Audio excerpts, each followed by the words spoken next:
Hello everyone. Today on Tip Patrol I'm going to show you some of the basics of Photoshop. Photoshop is great for lots of different image manipulation as well as for making graphics for websites and any kind of other image cropping or sizing that you may need. It's my favorite program. I use it every day. So I'm going to do a little project with you and this will show you some of the basics of Photoshop. So I'm going to take this person's face and I'm going to put it on this cartoon supermom's body.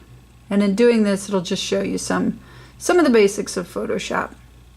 And so I first saved these images as JPEGs to my computer, and then I went up to File and Open in Photoshop. And I opened them both so that I could work with them. Now the first thing that I'm going to do, I'm going to take my lasso tool here in Photoshop and I'm going to trace around the face whatever I want to copy from this image and take over to the other image. Now with this lasso tool up at the top you can see something that says feather, and right now the feather is at 0 pixels. If I change that to 10 it'll give it a little bit of a feathering effect. I'm just going to show you this really quickly. So if I grab her face and I go copy, which you can do with your keyboard, it's Control Copy, or you can go up to Edit and say copy. So I've copied that. I'm now going to paste that over here. So if I paste it, Control V on my keyboard, or again edit and copy, you can see that I've got a little bit of feathering around the face, and that works well for a lot of different things. It's really just kind of a personal preference. You can do things more quickly and have them look pretty good with the feathering, because as you can see here that looks decent, right? You can maybe take a little bit more off of here to get the green out of there, but it's not too bad for a very, very quick copy and paste. And because I've used the feathering, it looks kind of decent. Now if you didn't want that feather and you wanted it to be a clean kind of cut look, you could just take that feathering down to 0. Now when I use my lasso tool, it's going to be a hard line instead of the feathering. So if I go in and I take some more off, you can see the difference. It makes it look almost jagged, but that's the effect you want sometimes, especially if you're going to be fine and you're going to go in and you're going to clean all of this up. So if you use your navigation tool down here, and I can show you that you can zoom in or out just by clicking or dragging that little arrow in the bottom right. See how I'm doing that? So if you zoom way in, then you can erase the finer points. You can get all the way down to a pixel. So if I was going to clean this up,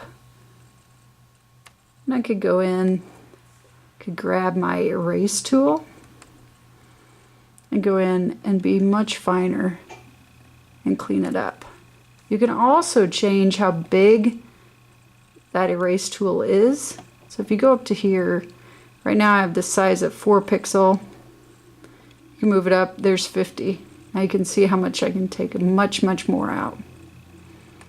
You could also change how hard this is. So the hardness is at 100%, and the tool that I'm using is this hard circle.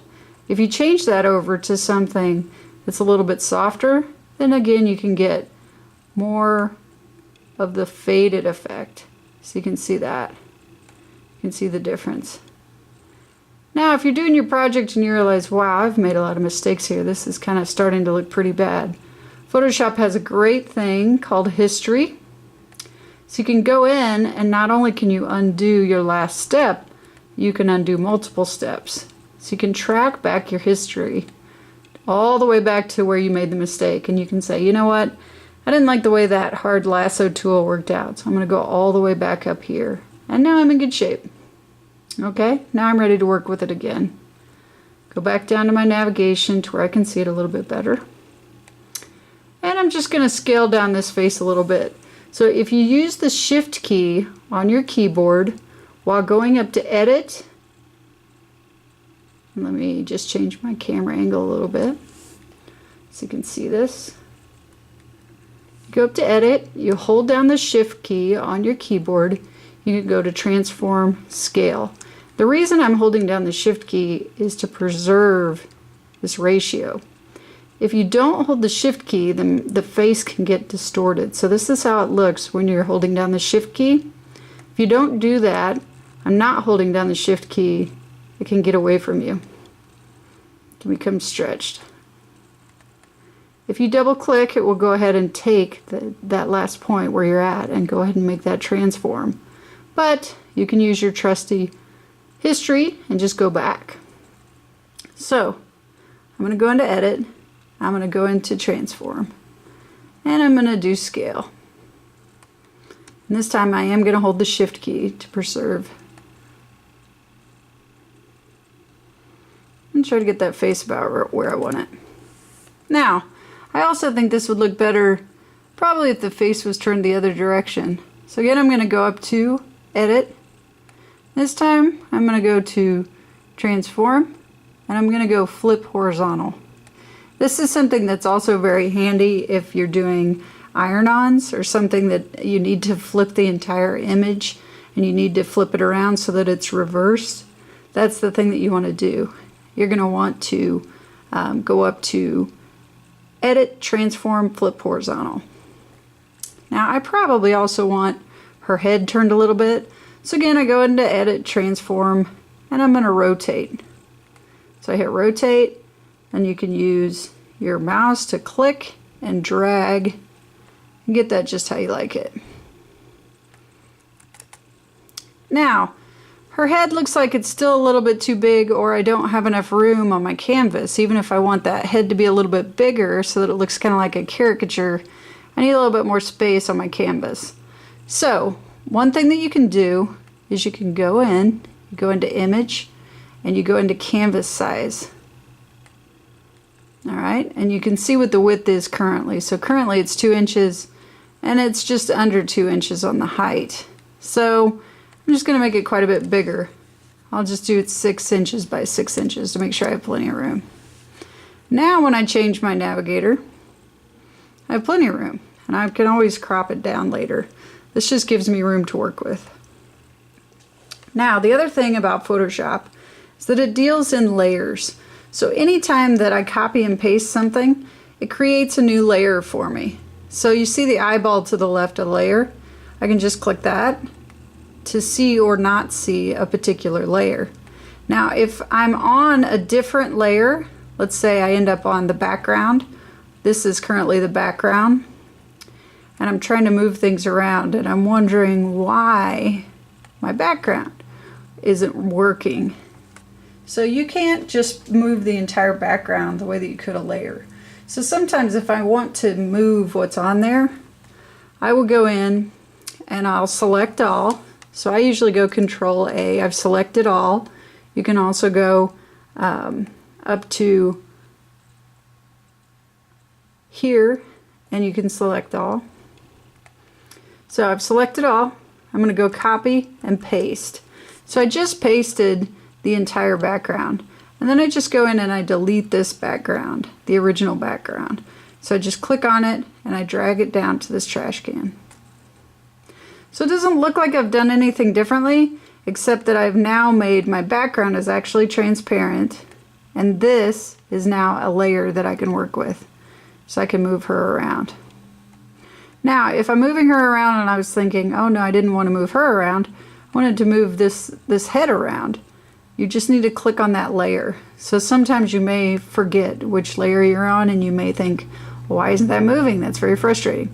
It's because everything in Photoshop is layer based, and it's actually extremely helpful so that you can work on one layer without disturbing the other. So you have to be highlighted, you see how that's blue, so that you can work on that layer. You can also name these. So if you double click on that, you could call it head or whatever you want to call it. But this allows me to manipulate this image alone and not disturb the other image beneath it. So I'll take my lasso tool again, and in this case I'm going to delete the item that I've selected.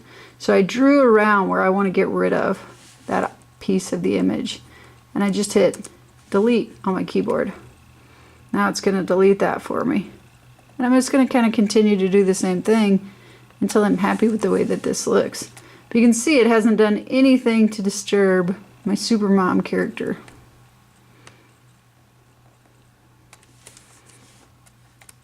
So I won't go too crazy here with editing, but you can spend a lot of time being as fine as you want to be.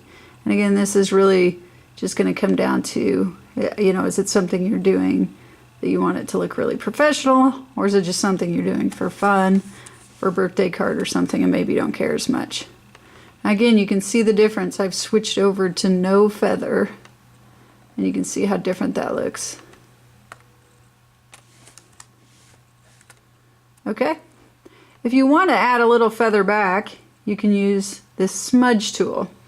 So the smudge tool just kind of smears what you have on the screen. If you do it just lightly and do a little bit of it, it kind of gives it that fade effect back. If you get too carried away, it can very quickly go awry. So again, then you just are going to go over to your history and say, whoops. But the smudge tool can be handy to do things like this.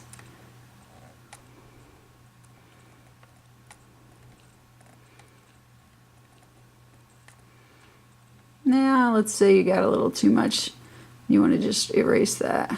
Again, you can just go over to your erase tool and pull a little bit off of there.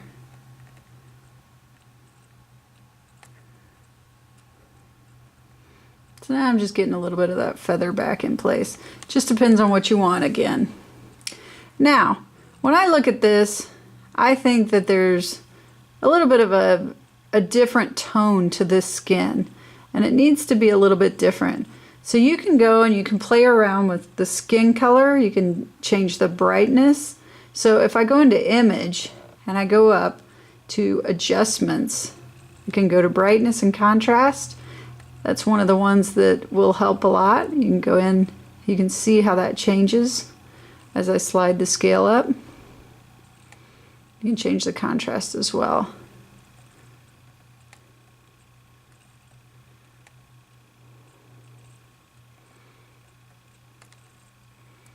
So I play around with that a little bit sometimes, especially if I want to make the person look a little bit more like a cartoon. So like in this case, I'm putting this face, a real picture, a real face on a cartoon. So sometimes if you tweak the brightness and the contrast and you tweak the colors a little bit, it'll actually make it look a little bit more like a cartoon because it makes it so much brighter. It kind of dulls out some of the other finer features. I'll show you another thing that you can do, especially if you're just working with a regular picture and maybe it came out too dark, something like that. You can just go to auto contrast. And a lot of times that will really help clean up the picture for you. And it's just more automatic than manual. I'll show you the color balance as well. You can do that same auto color. You can see how much it changed my color. You don't always like what you see with it, but you kind of just play around with it and see what works for you. So if you go into adjustments again, you can do color balance. This is where you can actually change it manually. You can see I went all the way blue there. If you go a little yellow, go a little red. Again, you can just play around with these and see what you like. So I'm going to go with that for now. You can see it's starting to look not too bad. Now, if I go back into layers, you can see that a little bit of her hair is peeking through. It's right there. So what I can do is click on that layer, that Supermom layer, and I can go in and I can either erase it, or in this case, I'm just going to use the paintbrush. So if I go over here, select the paintbrush, then if you click on the color, over here, if you click on the color, the one I had over there is for text. If you click on the front color, and then use your eyedropper, you can select that color. It looks like it's just white, but sometimes it might be a little off-white, or like it might be difficult to get that exact color of red. So again, if you just go down and you click on that color, the eyedropper will automatically come up if you're really anywhere on the picture. So you just click on that, it selects that color, and now it's the exact color. So that when you take your paintbrush and roll it over, it's going to be perfect. Okay, now Supermom's looking pretty good. Again, I have this pretty big canvas, so I may want to crop it down. You can go over to crop. If you want to make it a certain size, you can change up top. Right now this is set to pixels. If I change it to inches, let's say I say 5 inches by 7 inches. And then the resolution. If you want to do this for web work, you're going to leave it at 72. If you want it for something that's printable, it needs to be at 300. That's 300 dots per inch. So the resolution is important. If you've ever seen the blurry pictures or pixelated pictures, that's usually because it's not a high enough resolution. You don't have enough pixels. Now in this case, this is something I'm just using for the web. So for the web, I do 72. If it was something that I wanted to print, again, I would do 300. Now, since I told it a specific size, it's going to keep that ratio for me. I'm still going to make it a little bit bigger because I'm going to add one more graphic just to show you a few more things. But I get that lined up the way that I want and I double click it. Okay? Now my image overall is 5 inches by 7 inches. Now because I did use 72 DPI, you can see that it's maybe a little bit pixelated. This is when I'm zoomed in all the way at 495%. So if you go back to 100%, that's the way it's going to look. So if you decide that's a little bit too small, you can always go back to the history. And you can always blow it up a little bit more. And if you just want to crop it and you don't care about an exact size, you can just clear this up here. So if I hit clear, now it's just going to crop however I want it.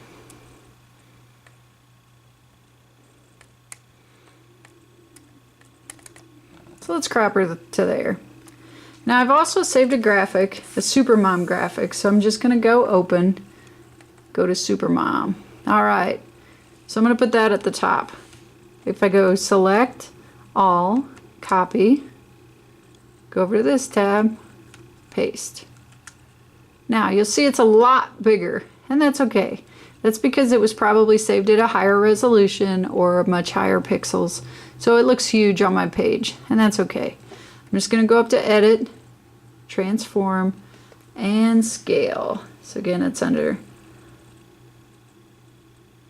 Edit, Transform, Scale. Alright, I'm going to grab that corner piece, hit Shift so that it doesn't distort, and I'm just going to click and drag, pull that down. Click and drag until I get it to where I want it to be, the right size.